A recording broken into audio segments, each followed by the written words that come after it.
সুকান্ত ভট্টাচার্যের লেখা গল্প পরকীয়া। দীপকের বিয়ে হয়েছে তা প্রায় 5 বছর হতে চলল। 2 বছরের একটা মেয়েও আছে তার। বউ মেয়ে নিয়ে তার মোটামুটি সুখেরই সংসার। এহেন সুখের সংসারে দীপকের জীবনে একটু অন্য ধরনের সুর বাজতে শুরু করলো, কিছুটা তার জন্য, কিছুটা হয়তো কপালের জন্য। দীপক সফটওয়্যার ইঞ্জিনিয়ার, কাজেই কম্পিউটার ইন্টারনেট তার কাছে জলভাত। তবে এসবের ভালো আর খারাপ দুটো দিকই যে আছে তা দীপক বেশ ভালোভাবেই জানত। কিন্তু জানলে কি হবে, মানুষের মন, সব জেনে শুনেও সে ভুল কাজটি করবেই, আর সেটাই দীপক করেছিল। দীপক দুপুরে লাঞ্চের পরে মিনিট 20 ডিজিটাল লেখালেখি করত, যাকে বলে চ্যাটিং। সেখানে যেমন অনেক চেনা বন্ধু থাকতো, সেরকম আবার অনেক অচেনা বন্ধুও ছিল। আর ছেলেরা একটু অচেনা মেয়ে বন্ধুই বেশি পছন্দ করে এই ধরনের আলাপে। কিন্তু সেখানে কে আসল ছেলে আর কে আসল মেয়ে, সেটা জানা খুব দুরূহ ব্যাপার ছিল। দীপক এটা বেশ ভালোভাবেই জানতো, আর তাই এ ব্যাপারে সে বেশ সতর্কও ছিল। এরকম এক দুপুরে তার ডিজিটাল লেখালেখির পাশাপাশি সে একটা অন্য ধরনের মেসেজ পায়। যে লিখেছিল সে তার অচেনা কেউ, নাম দেওয়া আমি হারিয়ে গেছি। তার মেসেজটা ছিল একটা হিন্দি গানের লাইন, আর তারপর ছিল এক জিজ্ঞাসা, এই গানটা কোন বইয়ে বলতে পারো? দীপক ভালো করে গানের লাইনটা দেখে বুঝলো বেশ পুরনো। তবে কোন সিনেমা সে 5 মিনিটে বলতে পারবে গুগল দাদা সৌজন্যে। যথারীতি সে সার্চ করে উত্তর লিখে পাঠিয়ে মনে মনে ভাবলো, লোকে এখন ইন্টারনেটটা ঠিক মতো ব্যবহার করতে শেখেনি। ওদিক থেকে উত্তর এলো, ধন্যবাদ। দীপক এবার টাইপ করলো, মেল না ফিমেল? ওদিক থেকে কিছুক্ষণ চুপচাপ থাকার পর উত্তর এলো, ফিমেল। দীপকের মনটা মুহূর্তের জন্য একটু পুলকিত হয়ে উঠল, কিন্তু সে পুরো বিশ্বাস করতে পারলো না। সে বলল, বয়স? ওদিক থেকে উত্তর এলো, মেয়েদের বয়স বলতে নেই। দীপক এবার একটু বিশ্বাস করলো, কারণ যদি এটা ফেক হতো তাহলে উত্তর আসতো 19 কি 20। দীপক এবার লিখলো, বাড়ি? ওদিক থেকে প্রায় 10 মিনিট পর লেখা এলো, আমার নাম রুমা, বাড়ি বেলগাছিয়া, অবিবাহিতা, আমি একটা স্কুলে পড়াই। দীপক এতটা আশা করেনি। সে কিছুক্ষণ ভাবলো, তারপর সে লিখলো, আমি দীপক, বয়স 30, বাড়ি বালিগঞ্জ, সফটওয়্যার ইঞ্জিনিয়ার এবং বিবাহিত। বিবাহিত কথাটা সে সব জায়গায় লেখে। তার ধারণা মেয়েরা একটু বেশি বিবাহিত পুরুষদের পছন্দ করে। তার লেখা যাবার সাথে সাথেই রুমার লেখা এলো, ক বছর হলো বিয়ে করেছো? দীপক এ জায়গায় একটু কমিয়ে বলল 2 বছর। ওদিক দিয়ে লেখা এলো, ছেলে মেয়ে আছে? দীপক বলল, 6 মাসের একটা মেয়ে। দীপক তার সাথে যোগ করলো, তুমি এখনো বিয়ে করনি কেন? রুমা এবার যা লিখলো সেটা সচরাচর কোনো মেয়ে খুব অল্প পরিচয়ে লেখে না। রুমা লিখলো, আমার প্রেমিকা আমাকে ছেড়ে চলে গেছে, আমি এখন খুব বিষণ্ণ মন নিয়ে দিন কাটাচ্ছি, তুমি আমার বন্ধু হবে? দীপক লিখলো, নিশ্চয়ই। দীপক একটু প্রসঙ্গ পাল্টানোর চেষ্টা করলো, লিখলো, তুমি বুঝি গান খুব ভালোবাসো? রুমা লিখলো, এটা নিয়েই আমি এখন পড়ে আছি, তুমি গান ভালোবাসো না? দীপক অতটা গান পাগল নয়, কিন্তু এখানে সেটা জানানো যাবে না। সে লিখলো, হ্যাঁ খুব। ওদিক থেকে লেখা এলো, তাহলে আমি কয়েকটা গানের লিস্ট দেব, তুমি একটু আমাকে ওইসব গান কোন সিনেমা আর কে গায়ক সেটাও আমাকে লিখে দিও। দীপক বলতে যাচ্ছিল গুগল দাদার কথা, কিন্তু ভাবলো, না, বলে দিলে বন্ধুত্বটা শেষ হয়েও যেতে পারে। দীপক লিখলো, তুমি দিও। ওদিক থেকে আবার একটা অন্যরকম লেখা এলো, জানো আমার না কিছু ভালো লাগে না, ও আমাকে ছেড়ে চলে যাবার পর খালি মনে হয় আমি মরে যাই। দীপক এবার দার্শনিকের মতো লিখলো, মরে গেলে সব সমস্যার সমাধান হয় না রুমা, একটা কথা মনে রাখবে, খারাপ কিছুর পরেই ভালো কিছু হয়, আমাদের শুধু একটু ধৈর্য ধরতে হয়, না হলে আগামী দিনের আরো ভালো কিছু হয়তো আমরা চিরদিনের মতো হারিয়ে ফেলবো। দীপক লেখাটা পাঠানোর পর ভাবলো, একটু বেশি হয়ে গেল বোধহয়। ওদিক থেকে 10 মিনিট পর উত্তর এলো, তুমি বেশ ভালো লেখো তো। দীপক আবার প্রসঙ্গ পাল্টানোর জন্য লিখলো, তোমার প্রিয় খাবার কি? ওদিক থেকে উত্তর এলো, চাইনিজ। আর তোমার? দীপকের যদিও বিরিয়ানি ফেভারিট, কিন্তু সে লিখলো চাইনিজ। ওদিক থেকে উত্তর এলো, বাহ, বেশ মিল তো আমাদের মধ্যে। দীপক একটা হাসির ছবি পাঠিয়ে দিল। ওদিক থেকে এবার লেখা এলো, আজ উঠি, দাদা এসে গেছে, কাল আবার কথা হবে। সেদিন দীপকের মনে আচমকা একটা অন্য ধরনের ভালো লাগা চলে এলো। মনে হলো আরো কিছুক্ষণ কথা হলে ভালো হতো। সত্যি, মানুষের মন কি অদ্ভুত। বাড়ির বউকে ভালোবেসেও অন্য নারীকেও ভালোবাসার স্বপ্ন দেখা যায়। পরদিনও একই সময়ে দীপক অনলাইন হলো। সেদিনও দুজনের মধ্যে বেশ অনেকক্ষণ লেখালেখি চলল। এভাবে এক সপ্তাহ কেটে গেল। দীপক বেশ বুঝতে পারলো সে রুমার প্রতি একরকম আচ্ছন্ন হয়ে পড়েছে। এটাকে প্রেম বলে নাকি আকর্ষণ সে ধরতে পারলো না। কিন্তু রুমার সাথে তার কথা না হলে তার মন ভালো লাগে না। এবং এ কারণেই হয়তো সে এই সপ্তাহে বাড়ির বউ শিলাকে বেশি সময় দেয়নি। পরের সপ্তাহে আরেকটি ঘটনা ঘটল, যাতে দীপক রুমার প্রতি আরো আচ্ছন্ন হয়ে পড়ল। শিলা গেছে বাপের বাড়ি। দীপক নিজেই ড্রাইভ করে দিয়ে এসেছে রবিবার সন্ধেবেলায়। সে রাতে সে বাড়িতে বসে একবার চেষ্টা করেছিল অনলাইনে রুমাকে ধরার, কিন্তু রুমা একবারের জন্য অনলাইন হয়নি। পরদিন দুপুরেও রুমা এলো না, তারপরের দিনও না। দীপক একটা অফলাইনে মেসেজ করে রাখলো, সব ঠিক আছে তো? জবাব এলো তার পরদিন দুপুরে। দীপক অনলাইন হবার সাথে সাথেই, সরি, কদিন ছিলাম না, আমার জন্য কি তোমার মন খারাপ হয়েছিল? দীপক কি জবাব দেবে বুঝে উঠতে পারছিল না। কিছুক্ষণ পর লিখল, না, অনেকদিন খবর নেই তো, তাই চিন্তা করছিলাম। এবার একটা অভাবনীয় কাণ্ড ঘটল। যে লেখাটা এলো ওদিক থেকে তার জন্য দীপক একেবারেই প্রস্তুত ছিল না। এবার থেকে চিন্তা করলে এই নাম্বারে ফোন করে খোঁজ নিও। নিচে একটা ফোন নম্বর দেয়া। দীপক চমকে উঠলেও তার মনে একটা ভালো লাগাই ছেয়ে গেল। সে শুধু লিখল, ধন্যবাদ। ওদিক থেকে আবার একটা অভাবনীয় লেখাই এলো, তুমি এখনো আমায় ফোন করতে পারো। দীপক রুমার দেওয়া ওই নাম্বারে ফোন করলো। ফোনটা করার সময় তার মন একটু দুরু দুরু করছিল, যদি এটা ফেক হয় তাহলে। যা হোক, তার আশঙ্কাকে ভুল প্রমাণ করে একটি মেয়েলি কণ্ঠে ফোনটা ধরলো। ধরে বলল, আমি রুমা, তোমার চিন্তার কিছু নেই, এটা ফেক নয়। দীপক এবারে একটু মিথ্যাই বলল, আমি আসল আর ফেক ভালো করেই বুঝতে পারি। রুমা খিলখিল করে হেসে উঠে বলল, ভেরি স্মার্ট। দীপক জিজ্ঞেস করল, কোথায় ঘুরতে গেছিলে? রুমা উত্তর দিল, দীঘা, স্কুলের বন্ধুদের সাথে। দুজনের মধ্যে এবার ফোন আলাপ জমে উঠল। রুমা কোন স্কুলে পড়ায়, বাড়িতে কে কে আছে, কোথায় ঘুরতে যেতে ভালোবাসে, ইত্যাদি ইত্যাদি। একটা জিনিস রুমা শুধু পরিষ্কার করে দিল যে সে তার দাদাকে খুব ভয় পায়, আর তার দাদা একটু সেকেলের, সুতরাং সে রাত্রে কোনো কথা বলতে পারবে না। দীপকের এতে সুবিধেই হলো, কারণ রাতে তার অসুবিধে, ঘরে শিলা আছে। রাত্রে কথা না হলেও দুজনের মধ্যে মোবাইলে SMS শুরু হলো। শিলা মোবাইলে অতটা সরগর না হওয়াতে এই মোবাইল মেসেজ নিয়ে দীপককে খুব একটা বিপদে পড়তে হলো না। দীপকের মধ্যে একটু পরিবর্তন হলো। আগে শিলাকে সে বেশ সময় দিত, এখন সেটা একদমই কমে গেল। শিলা ফোনে মাঝে মাঝে কথা বললে দীপক কাজের চাপ বলে শিলাকে শান্ত রাখত। এর মধ্যে শিলা বাপের বাড়ি থেকে ফিরে এলো। শিলা এখন তার বাচ্চাকে নিয়ে খুবই ব্যস্ত। তার খাওয়া দাওয়া, ঘুম পাড়ানো সব শিলাই সামলাতো। দীপক শুধু প্রক্সি দিত আর রুমার সঙ্গে ইন্টারনেট আর ফোনে কথা চালিয়ে যেতে লাগলো। রুমা মাঝে মাঝে দীপককে বলতো, তুমি যে এত কথা বলো, মেসেজ করো, তোমার বউ জানে?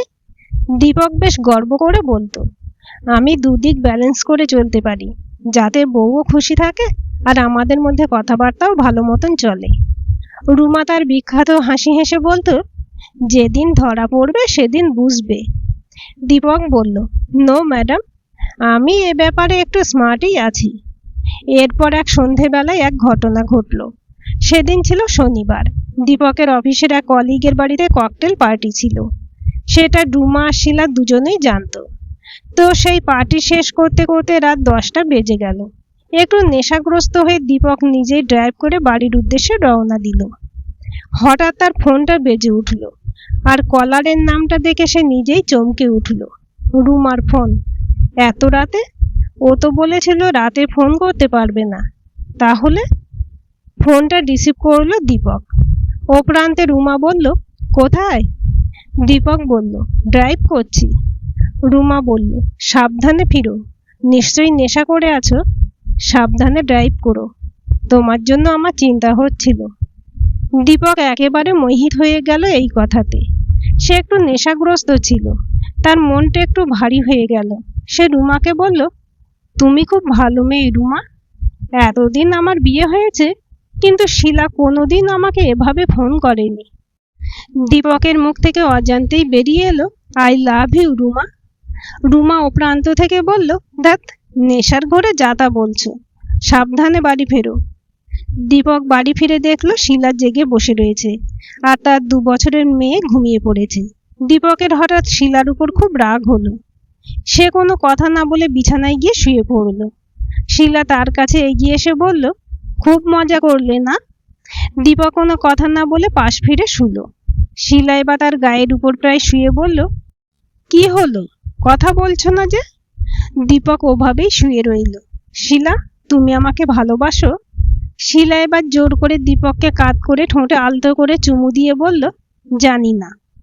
দীপক আর নিজেকে কন্ট্রোল করতে পারল না। সে শিলাকে জাপটে ধরে ভালোবাসার দুনিয়ায় হারিয়ে গেল। বিছানার ভালোবাসা শেষ হবার পর তার নেশাটা একটু কমে গেল। এমন সময় তার মোবাইলে একটা মেসেজ আসার আওয়াজ হলো। মোবাইলটা নিয়ে সে দেখল রুমা করেছে। আশা করি সাবধানে বাড়ি পৌঁছে গেছো। যদি চাও কাল আমরা দেখা করতে পারি, সকাল 11টায়। দীপক রিপ্লাই করল, ঠিক আছে। পাশ থেকে শিলা বলল, কার মেসেজ? দীপক বলল, বসের। দীপকের সে রাতে ঘুম এলো না।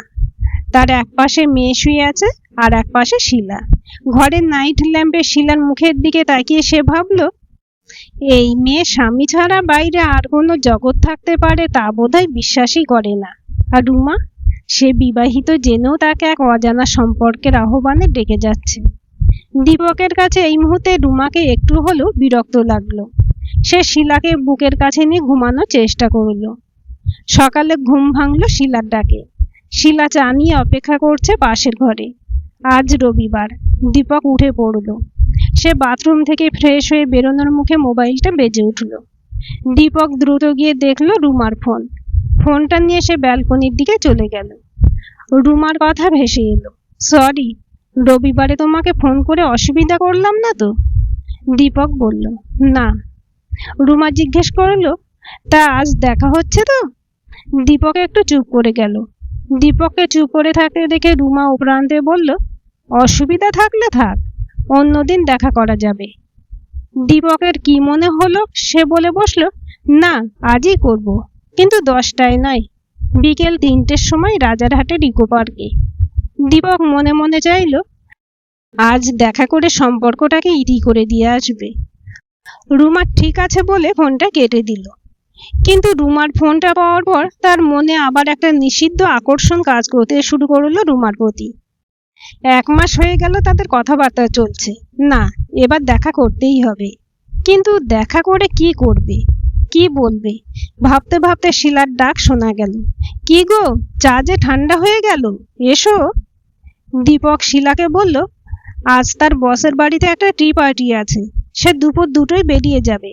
আসতে আসতে রাত হতে পারে, তবে রাতের ডিনারটা সে এসে একসাথেই করবে। শিলা একটু অভিমান করে বলল, একটা ছুটির দিন তাও বাড়ি থাকতে পারো না? দীপক হাসতে হাসতে বলল, কি করব বলো, বসের হুকুম। হালকা একটা নীল রঙের পাঞ্জাবি আর জিন্স পরে দীপক গাড়ি নিয়ে বেরিয়ে পড়ল। তার বাড়ি থেকে ইকো পার্ক ঘন্টাখানেকের রাস্তা। রওনা হবার আগে সে রুমাকে ফোন করে জানিয়ে দিল যে পার্কে ঢোকার মুখে সে দাঁড়িয়ে থাকবে। রুমা যেন ওখানেই চলে আসে। দীপক গাড়ি পার্ক করে গেটের সামনে একটা দোকান ঘেঁষে দাঁড়িয়ে রইল। তখন ঠিক বেলা 3:05। লোকজনের আনাগোনা শুরু হয়েছে। দীপকের মনে একটা ভয় হলো, যদি কোনো চেনা লোক দেখে ফেলে তাকে। সত্যিই সে বিবাহিত, তার একটা মেয়েও আছে। এসব পরকীয়া তার কি শোভা পায়? ভাবতে ভাবতে রুমার ফোনটা এলো, কোথায় তুমি? আমি এসে গেছি। দীপক সামনে তাকালো, না, সেরকম কোনো মেয়েকে দেখতে পেল না। ফোনে বলল, আমি আগেই চলে এসেছি, বাঁদিকের দোকানের পাশে দাঁড়িয়ে আছি। তুমি কোথায়? রুমা বলল, তুমি কি পরে আছো? দীপক উত্তর দিল, নীল রঙের পাঞ্জাবি। সঙ্গে সঙ্গে রুমা বলল, হ্যাঁ হ্যাঁ, মনে হচ্ছে দেখতে পেয়েছি। দীপক সামনে সেরকম কোনো মেয়েকে দেখতে পেল না। তার মনে একটু হলেও একটা আশঙ্কা হলো। ফোনে তো বেশ গলাটা সুন্দর, বাস্তবে কি হবে কে জানে। না আগে থেকে একটা ছবি চেয়ে পাঠালে ভালো হতো। ইন্টারনেট যুগে ফেক হবারই চান্স বেশি। ঠিক সে সময় তার কানের সামনে একটা মেয়েলি কণ্ঠ বলল, হাই। দীপক বাঁদিকে ঘুরে দেখল, তার দিকে চেয়ে একটি মেয়ে হাসছে। দীপক একটু থতমত খেয়ে বলল, হাই, আমি দীপক। আর তুমি নিশ্চয়ই রুমা। রুমা তার সেই বিখ্যাত হাসি হেসে বলল, একদম ঠিক। তা কতক্ষণ এখানে দাঁড়িয়ে? দীপক বলল, এই মিনিট 15। রুমা বলল, চলো ভিতরে যাওয়া যাক। দীপক মিনিট খানেক কিছু না বলে রুমাকে দেখতে লাগলো। মেয়েটি হয়তো সুন্দরী নয়, কিন্তু তার শরীরে এক দুর্নিবার আকর্ষণ আছে, যা যে কোনো পুরুষ মানুষকে অতি সহজে আকৃষ্ট করতে পারে। সহসা দীপকের মনে হলো, সে তো রুমার শরীর নিয়ে এর আগে কোনোদিন ভাবেনি। সে তার কথাবার্তায় মোহিত হয়েছিল, কিন্তু আজ তাকে দেখে তার প্রতি সে একটা শারীরিক আকর্ষণ অনুভব করলো। তার মানে কি পরকীয়া প্রেমে মনের ভালোবাসা নয়, শরীরই কথা বলে? রুমা আবার খিকখিক করে হেসে বলল, কি মশাই, অত কি দেখছেন? দেখার দিন অনেক পড়ে আছে, ভিতরে চলো। দীপক যেন এবার সত্যি রুমার প্রতি আরো মোহিত হয়ে পড়ল। তার মনে হলো রুমাকে নিয়ে সে একাকী অনেক দূর চলে যায়। সে হঠাৎ অফার করে বসলো, পার্কে না ঢুকে চলো, আমরা গাড়ি নিয়েই ঘুরি। রুমা একটু মিষ্টি হেসে বলল, বেশ, তাহলে তাই চলো। রুমা দীপকের পাশে বসে, দীপক গাড়ি ছুটিয়ে চলেছে। সে এর আগেও শিলাকে নিয়ে লং ড্রাইভে গেছিল, কিন্তু কেন জানে না আজ তার মধ্যে একটা অদ্ভুত অনুভূতি হচ্ছে। চালাতে চালাতে সে মাঝে মাঝে রুমার দিকে তাকাচ্ছিল। রুমা তার লাস্যময়ী মুখ নিয়ে সামনে তাকিয়ে। এভাবে মিনিট 15 চলার পর রুমা মুখ খুলল, মশাই, সামনের দিকে তাকাও, অ্যাক্সিডেন্ট করবে যে। দীপকে একটু লজ্জা পেয়ে গেল, হেসে বলল, না না, এসব রাস্তা আমার চেনা। রুমা বলল, আগে কাকে নিয়ে এসেছিলে, বউকে? দীপক বলল, তাই এসেছিলাম। রুমা বলল, বউ জানে যে আজ আমার সাথে ঘুরতে বেরিয়েছ? দীপক বলল, না, বলেছে বসের বাড়ি যাচ্ছি, অফিসের কাজ আছে। রুমা আবার সেই খিলখিল করে হেসে বলল, তা বউ বিশ্বাস করেছে? দীপক বলল, আমার বউ একটু সাদাসিধে, আমাকে অবিশ্বাস করে না। রুমা এবার একটু গম্ভীর মুখে বলল, সাদাসিধে বলে ঠকাচ্ছ? দীপক বলল, ঠকানোর কি আছে, বিয়ের পর কি মেয়ে বন্ধু থাকতে পারে না? রুমা এবার বলে উঠল, তা পারে, তবে ছুটির দিনে বউকে মিথ্যে বলে সেই বান্ধবীকে নিয়ে গাড়িতে পাশে বসিয়ে কি কেউ লং ড্রাইভে যায়? দীপক এবার ব্যাপারটাকে হালকা করার জন্য বলল, হ্যাঁ যায়, সে বান্ধবী যদি তোমার মতো সুন্দরী হয়। রুমা এবার একটু ন্যাকা গলায় বলল, মশাই, আমি কিন্তু সুন্দরী নই, ও তোমার চোখের ভুল, চোখের ডাক্তার দেখাও। দীপক বলল, চোখ আমার একদম ঠিক, তোমারই চোখ খারাপ, ওই জন্য আয়নাতে তুমি তোমার মুখ ভালো করে দেখতে পাও না। এরকম আরো গল্প কথা এগিয়ে চলল। এমন সময় একটা ছোট অথচ দীপকের মন কাড়ানো একটা ঘটনা ঘটল। দীপক গাড়ির গিয়ার চেঞ্জ করার জন্য গিয়ারে হাত দিয়ে বুঝলো সে হাতটা রেখেছে রুমার ডান হাতের উপর। মুহূর্তের জন্য তাদের কথা থেমে গেল, কেউই হাত সরানোর চেষ্টাও করলো না। এভাবে মিনিট 5 চলার পর দীপক বলল, তোমার মতন মেয়েকে তোমার প্রেমিক কেন ছেড়ে চলে গেল বুঝতে পারছি না। রুমা এবার হাতটা সরিয়ে নিয়ে একটু উদাস গলায় বলল, আমার কপাল, ভগবান এই জিনিসটা আমার একদমই ভালো দেয়নি। বাদ দাও তার কথা। দীপক এবার জিজ্ঞাসা করলো, তোমার বাড়িতে কে কে আছে? রুমা এবার একটু যেন থমকে গেল, একটু ভেবে বলল, দাদা, বৌদি, মা আর বাবা। দীপক বলল, তোমার দাদা তো শুনেছি খুব কড়া, তা কি বলে আজ বেরোলে? রুমা বলল, বন্ধুর বাড়ি অনুষ্ঠান আছে বলে বেরিয়ে এসেছি, আমাদের কিন্তু তাড়াতাড়ি ফিরতে হবে। দীপক এতক্ষণে খেয়াল করলো যে তারা কথা বলতে বলতে অনেক দূর চলে এসেছে, বেলা গড়িয়ে সন্ধে হবার মুখে। এধারে রাস্তাগুলো বেশ ফাঁকা, পাশে গাছপালা ভর্তি। সে বুঝলো সে কলকাতা ছাড়িয়ে মফস্বলের দিকে ঢুকে পড়েছে। দীপক গাড়ি ঘুরিয়ে দিল। রুমাকে জিজ্ঞেস করলো, তোমায় কি বাড়ি পৌঁছে দিয়ে আসবো? রুমা বলল, না না, অত দূরে যেতে হবে না, আমাকে পার্কের সামনে নামিয়ে দিলেই হবে। এবার ফেরার পালা। আবার টুকিটাকি গল্প করতে করতে রুমা হঠাৎই বলল, কাল রাতে আমায় কি বলেছিলে সেটা তোমার খেয়াল আছে? দীপকের শুধু মনে আছে সে কাল রাতে পার্টি করে ফিরছিল, নেশা করেছিল, আর রুমা তাকে ফোন করেছিল। কিন্তু কি কথা সে বলেছিল সেটা তার একদমই মনে নেই। সে একটু বোকার মতন বলল, কি বলেছে বলো তো? রুমা আবার সেই খিলখিল করে হেসে বলল, মনে করার চেষ্টা করো। দীপক অনেকবার ভাবল, কিন্তু তার কিছুতেই মনে পড়ল না। আবার সে রুমাকে বলল, তুমিই বলো।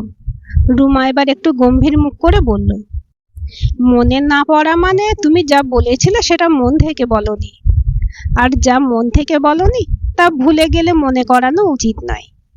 দীপক ভেবে পেল না সে কি এমন কথা বলেছে যা রুমার মনে গেঁথে আছে। দীপক এবার রুমার একটা হাত চেপে বলল, দেখো, নেশার ঘোরে যদি কোনো বাজে কথা বলে থাকি তাহলে আমি দুঃখিত। রুমা এবার একটু হেসে বলল, বাজে কথা নয় মশাই, তুমি একটি খুব সুন্দর কথা বলেছিলে। দীপক এবার গাড়িটাকে একটু সাইড করে দাঁড় করালো। জায়গাটা একটু বেশি নির্জন, কিন্তু তাকে জানতেই হবে সে কাল রাতে কি এমন কথা বলেছিল। গাড়ি দাঁড় করাতে দেখে রুমা জিজ্ঞেস করলো, কি হলো, গাড়ি দাঁড় করালে কেন? দীপক একটু হেসে বলল, কাল রাতে আমি কি বলেছিলাম না বললে আমি আর গাড়ি চালাবো না। রুমা বলল, কি মুশকিল, বললাম তো আমি বলতে পারবো না। তুমি আজ ভাবো, কাল ভাবো, পরশু ভাবো, তারপর মনে না পড়লে আমায় জিজ্ঞেস করো। দীপক রুমার দিকে কিছুক্ষণ চেয়ে রইল। হঠাৎ তার চোখ দুটো নিবিষ্ট হলো রুমার ঠোঁটের উপর। এরকম পাতলা লাল ঠোঁট, আর তার মধ্যে একটা যৌনতার আবেদন সে অনেকদিন যেন দেখেনি। দীপক আর নিজেকে কন্ট্রোল করতে পারল না। সে ঝাঁপিয়ে পড়ে রুমার ঠোঁটের মধ্যে নিজের ঠোঁট দুটি ডুবিয়ে দিল। রুমা কিছুটা হকচকিয়ে গেলেও কোনো বাধা দিল না, এবং দীপকের সাথে সেও পুরো সহযোগিতা করল। এভাবে মিনিট 5 কাটলো। রুমা আস্তে করে বলল, ছাড়ো এবার। দীপক ছেড়ে দিল। রুমা মুখটা মুছে বাঁদিকে তাকিয়ে রইল। দীপকের মনে হলো রুমা বোধহয় রাগ করেছে। সে শুধু একবার সরি বলে গাড়ি স্টার্ট করে দিল। আসার পথে রুমা গাড়িতে আর কোনো কথা বলল না। দীপকও একটু ঘাবড়ে গেল। তার মনে হলো সে এটা ঠিক করেনি। পার্কের সামনে রুমা গাড়ি থেকে নামার সময় দীপক আবার বলল, রুমা, আমি সত্যিই সরি। রুমা এবার একটা মায়াবী হেসে বলল, আমি কিন্তু সরি নই। রুমা নেমে চলে গেল। দীপক চেয়ে দেখলো রুমা একটা ট্যাক্সি নিয়ে বেরিয়ে গেল। দীপকের মধ্যে অদ্ভুত একটা ভালো লাগা কাজ করতে লাগলো। মনের মধ্যে একটা নিষিদ্ধ কাজ করার এক অজানা আনন্দ ঘুরে বেড়াতে লাগলো। মনে হলো সে কি আবার প্রেমে পড়েছে, নাকি এটা নিছকই এক শরীরী আকর্ষণ। মোবাইলে মেসেজের আওয়াজ এলো, রুমার মেসেজ। সেটা পড়ে দীপক চমকে উঠল। কাল রাতে তুমি আমায় বলেছিলে আই লাভ ইউ, মনে পড়েছে মশাই? দীপকের কিন্তু তাও মনে পড়ল না যে সে এটা বলেছিল কিনা। আবার একটা মেসেজ এলো, আবার Ruma, I love you Deepak. Deepak কিন্তু মেসেজটা পেয়ে এক অজানা ভয়ে সেটা ডিলিট করে দিল। হঠাৎ তার শিলার কথা মনে পড়ল। ঘড়িতে দেখলো রাত 8টা বেজে গেছে। দীপক গাড়ি স্টার্ট দিয়ে দিল। সে রাতে দীপকের হঠাৎ করে শিলার জন্য মনটা কেমন করে উঠল। সে ভাবলো সে চরিত্রহীন। ঘরে বউ মেয়ে থাকতে সে এক অন্য মেয়ের সাথে সম্পর্ক গড়ে তুলেছে। সে তাকে ঠকাচ্ছে। আর সত্যই শিলা একটা সরল সাদাসিধে মেয়ে, তাকে একবারের জন্য সন্দেহ করছে না। সেদিন দীপক মেয়ে ঘুমিয়ে পড়ার পর শিলাকে আদরে আদরে ভরিয়ে দিল। শিলা ও স্বামীর এহেন আদরে একটু চমকে উঠে বলল, কি গো, আজ বসের বাড়ি থেকে তুমি এমন কি কাজ করলে যাতে আমাকে এমন ভাবে আদর করছো? দীপকের ক্ষণিকের জন্য মনে পড়ল রুমাকে, সেই দীর্ঘক্ষণ চুম্বনের কথা। সেটা ভুলতে দীপক আরো মরিয়া হয়ে শিলাকে আদর করতে শুরু করলো। আদর করতে করতে দীপক টের পেল তার মোবাইলে 3টে মেসেজ এসেছে, এবং তার বদ্ধমূল ধারণা ওগুলো রুমারই হবে। কিন্তু সে উঠল না। আরো মিনিট 10 পরে সে শুনল মোবাইলে রিং হচ্ছে, 1 বার 2 বার 3 বার। এবার শিলা বলে উঠল, এত রাতে কে? দীপক বলল, যেই হোক, এ রাত শুধু তোমার আর আমার। সকালে উঠে সে দেখলো সে যা ভেবেছিল তাই। 3টে রুমার মেসেজ আর 5টা রুমার মিস কল। মেসেজগুলো তখনই না দেখে সে রেডি হয়ে অফিসের উদ্দেশ্যে বেরিয়ে পড়ল। অফিসে গিয়ে দীপক মেসেজগুলো দেখলো। প্রথমটাই লেখা, কি মনে পড়েছে এবার সেদিন রাতে তুমি আমায় কি বলেছিলে? তার 5 মিনিট পরের মেসেজে লেখা, কি গো, আমার মেসেজগুলো কি পাওনি? আর তার পরেরটাই লেখা, কি হলো, উত্তর নেই কেন? তুমি কি আমায় অ্যাভয়েড করছো? আর তারপরে ফোনগুলো আসে। দীপকের মনে হলো, না, অনেক হয়েছে, সম্পর্কের এখানে ইতি টানতে হবে। সে ভেবে ঠিক করলো রুমাকে মেল করবে। দীপক তার ব্যক্তিগত মেলে গিয়ে দেখলো রুমার একটি মেল ইতিমধ্যে এসে গেছে এবং সেটা এসেছে রাত 1:30টার কিছু পরে। আজ শোনাবো সুকান্ত ভট্টাচার্যের লেখা পরকীয়া গল্পটির শেষ অংশ। দীপক তার ব্যক্তিগত মেলে গিয়ে দেখলো রুমার একটি মেল ইতিমধ্যে এসে গেছে এবং সেটা এসেছে রাত 1:30টার কিছু পরে। দীপক মেলটা খুলল। দীপক, তোমার সাথে আমার 1 মাসের আলাপ। প্রথম দিকে তোমার কথাবার্তা, তোমার লেখা আমাকে একটা অন্যরকম আনন্দ দিত, অন্যরকম ভালো লাগা দিত। কিন্তু কাল তোমাকে দেখার পর, তোমার সঙ্গে কিছুক্ষণ কাটানোর পর আমি তোমার প্রেমে পড়ে গেছি। আমি তোমাকে আমার সবকিছু দিতে চাই, আমার মন, আমার ভালোবাসা, আমার শরীর, সব। কিন্তু তোমাকে দেখে আমি ঠিক বুঝতে পারলাম না যে তুমি আমাকে সত্যই ভালোবাসো কিনা, নাকি অন্য ছেলেদের মতো তুমিও আমার শরীরের প্রতি অনুরক্ত। আমি তোমাকে আমার শরীর দিতে এতটুকু অরাজি নই, কিন্তু আমি তার আগে চাই তোমার ভালোবাসা। মনের ভালোবাসা হলেই শরীরের ভালোবাসা এমনি এমনি চলে আসে। আমি তোমার সত্যিই ভালোবেসে ফেলেছি। পুনশ্চ কালকের ব্যবহারে সত্যিই আমি খুব দুঃখ পেয়েছি। আমার কথা তো উত্তর দিলেই না, তারপর একবার জিজ্ঞেস করলে না যে আমি ঠিকঠাক বাড়ি পৌঁছেছি কিনা। যাই হোক, আমার মতামত জানালাম, বাকিটা ঈশ্বরের ইচ্ছা আর তোমার মর্জি। ইতি তোমার রুমা। দীপক মেলটা পড়ে একটু থমকে গেল। মেয়েটা কি করে জেনে শুনে একটা বিবাহিত ছেলের প্রেমে পড়ে? সে তো জানে যে তার বাড়িতে বউ আছে, মেয়ে আছে, তা সত্ত্বেও দীপক নিজেকেও একটু দোষারোপ করল। সেও তো এটাকে প্রশ্রয় দিয়েছে, দেখা করেছে, তাকে চুম্বনও করেছে, কিন্তু না, সে রুমাকে কখনোই মন দিয়ে ভালোবাসতে পারেনি। হয়তো সে তার শরীরের প্রতি বেশি আকর্ষিত, কিন্তু সেটা রুমা ভালোবাসা ভেবে নিলে তার তো কোনো দোষ নেই। এরকম তো অনেকেই করে। তা বলে কি তারা ভালোবেসে ফেলল? না। দীপক এবার রুমাকে রিপ্লাই করল, রুমা, আমি অনেক ভেবে দেখলাম আমাদের এই সম্পর্ক এখানে শেষ করা উচিত। আমার বাড়িতে বউ আছে, মেয়ে আছে, আমি তাদের খুবই ভালোবাসি, তাদের প্রতি আমি দায়বদ্ধ। আমার পক্ষে আর এই সম্পর্ক রাখা সম্ভব নয়। ইতি দীপক। দীপক মেলটা সেন্ড করতে করতে রুমার ফোন চলে এলো। দীপক ফোনটা এবার ধরল। রুমা উপরান্ত থেকে ধীর গলায় বলল, তুমি কি আমাকে অ্যাভয়েড করছো? দীপক একটু আমতা আমতা করে বলল, না, মানে কাল তোমার ওই মেসেজটা আমার বউ দেখে ফেলে, তারপর বাড়িতে খুব ঝামেলা হয়, ওই জন্য আর ফোন ধরতে পারিনি। রুমা এবার বলল, তুমি যে বলেছিলে তোমার বউ সরল সাদাসিধে, সে কিছু বোঝে না, তা তাকে অন্য কিছু বলতে পারলে না? দীপক কি বলবে ঠিক করতে পারলো না। রুমা বলল, আজ একবার তোমার সাথে দেখা করতে চাই, বিকেলের দিকে। দীপকের মুখ থেকে বেরিয়ে এলো, আজ হবে না গো, আজ আমার অফিসে কাজ আছে। এবার রুমা অবাক করে বলল, ঠিক আছে, আমি তোমার অফিসে আসছি। কটায় বেরোবে বলো? দীপক এবার মাথাটাকে একটু ঠান্ডা করে বলল, রুমা, তোমার মেলটা আমি পেয়েছি, আর আমিও তোমায় একটা মেল করেছি, ওটা তুমি পারলে একবার দেখে নিও। রুমা এবার ঠিক আছে বলে ফোনটা রেখে দিল। গল্পটির বাকি অংশ শুনবেন আগামীকাল। গল্পটি কেমন লাগলো কমেন্ট করে জানাবেন। ভালো লাগলে লাইক, শেয়ার এবং সাবস্ক্রাইব করবেন, আর অবশ্যই বেল আইকনটি ক্লিক করে রাখবেন।